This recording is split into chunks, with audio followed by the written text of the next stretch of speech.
Olá pessoal, tudo bem? Meu nome é Igor Nasser, sou profissional de educação física, tenho mestrado em educação física, também atuo como personal trainer.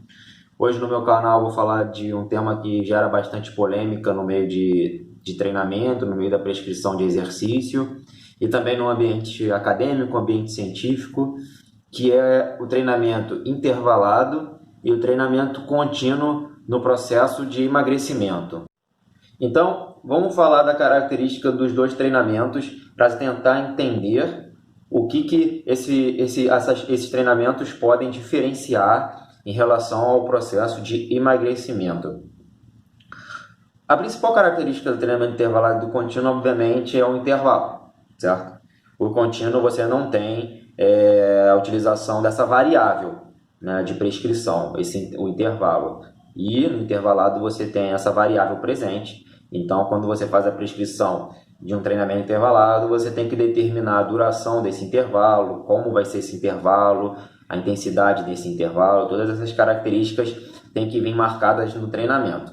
Mas existe uma outra característica que é a intensidade do exercício. O que acontece é que o treinamento, quando ele é realizado em alta intensidade, ele não é possível de ser sustentado por um período muito longo. Então, o que foi pensado na sua gênese, né, na formação do treinamento intervalado? Eu consigo realizar o treinamento em alta intensidade desde que eu utilize sucessivos intervalos. Então, eu faço um estímulo de alta intensidade, descanso um pouco e faço novamente um estímulo de alta intensidade. E posso fazer isso quantas vezes eu quiser. Então, a ideia do treinamento intervalado é para você utilizar dentro da sessão de treinamento uma intensidade mais alta, que você não conseguiria sustentar por longos períodos. Mas no processo de emagrecimento, sempre se utilizou mais a estratégia do treinamento contínuo. E por que sempre se utilizou mais a estratégia do treinamento contínuo? Porque a gente já tem algumas evidências, alguns estudos antigos, iniciais, que mostravam que para o processo de oxidação de gordura, né, falando um pouco mais simples, a eliminação da gordura do nosso organismo, o treinamento contínuo era o tipo de treinamento em que você realmente oxidava a gordura a maior parte da sua execução. A aplicação de altas intensidades no treinamento levava a uma mudança de predominância desse metabolismo. Então você parava de oxidar gordura durante um esforço mais alto e passava a utilizar outras fontes de energia, como a glicose, o glicogênio muscular e até mesmo o fosfato de creatina. Então, pela lógica, se alguém quer emagrecer e o processo de emagrecimento envolve a oxidação principalmente da gordura, não faria sentido utilizar o treinamento intervalado no processo de emagrecimento. Mas o que a gente tem visto nos estudos mais recentes, que não mediram essa questão da oxidação de gordura, mediram exatamente as concentrações de gordura, e isso faz toda a diferença. Você quer ver se a pessoa emagreceu, você tem que medir as concentrações de gordura, e tem uma série de avaliações para isso, antes do treinamento e após um período de treinamento, de algumas semanas de treinamento. O que esses estudos vêm mostrando? Apesar do achado ser controverso, né, um estudo pode ter um achado e outro estudo ter outro achado, quando a gente faz um compilado dos estudos, a gente vê que não dá muita diferença você fazer um treinamento contínuo ou um treinamento intervalado para o processo de emagrecimento, né? Então, nós temos estudos mostrando que, ao compilar vários estudos, tanto faz para o processo de emagrecimento o treinamento contínuo ou o treinamento intervalado utilizando alta intensidade, que a gente chama de HIIT. Então, a verdade é que, mesmo independente do estímulo que você vai usar, o intervalado com alta intensidade ou contínuo, que normalmente uma característica do contínuo é maior tempo sob esforço, independente dessas características de um treinamento ou de outro, os dois vão favorecer o processo de emagrecimento por mecanismos muito parecidos. Então, um dos mecanismos que os dois são semelhantes é a adaptação da taxa metabólica de repouso. Então, existe uma série de adaptações no organismo em que você consegue aumentar o seu metabolismo de repouso e consegue oxidar mais gordura. Então, o emagrecimento hoje, de uma maneira geral, não só comparando esses exercícios, está alinhado com isso, né? Você aumentar a sua capacidade de oxidar mais gordura tanto em repouso quanto no esforço, e parece que para aumentar essa capacidade, tanto o treinamento intervalado quanto o treinamento contínuo conseguem, de fato, melhorar esse aspecto.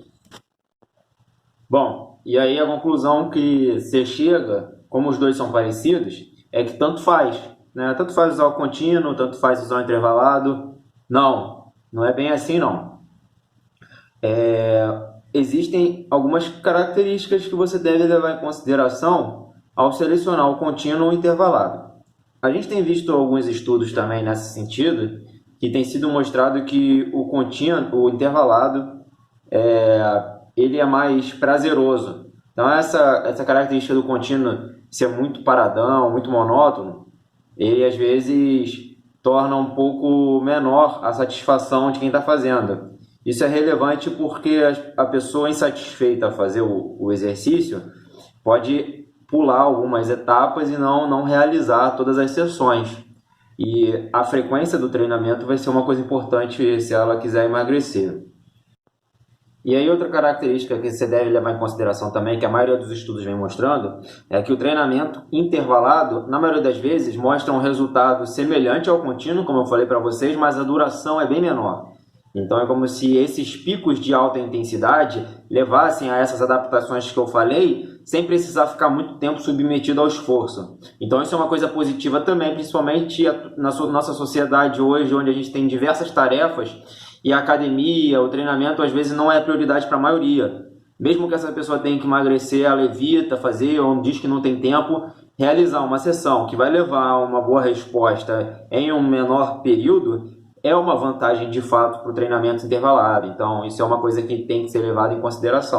E outra característica é que nem sempre o treinamento intervalado ele precisa ser realizado em alta intensidade. As pessoas ficam imaginando que é o cara subir na esteira e dar um sprint lá, ficar um período curtinho lá dando um sprint em alta intensidade. Não necessariamente precisa ser dessa forma. Existem vários tipos de treinamento intervalado, vários modelos de HIIT, e nem sempre essa alta intensidade precisa ser aquela intensidade no máximo.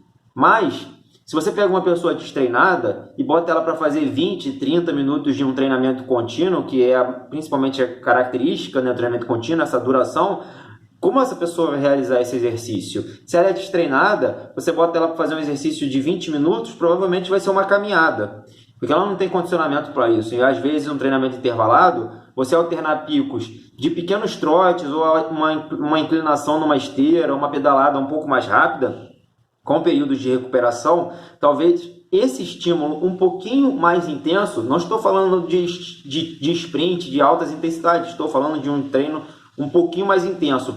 Talvez isso seja melhor para as adaptações e para o emagrecimento. A gente não tem também algumas respostas ainda em relação ao treinamento, mas essa pequena intensidade pode favorecer sim o processo de emagrecimento.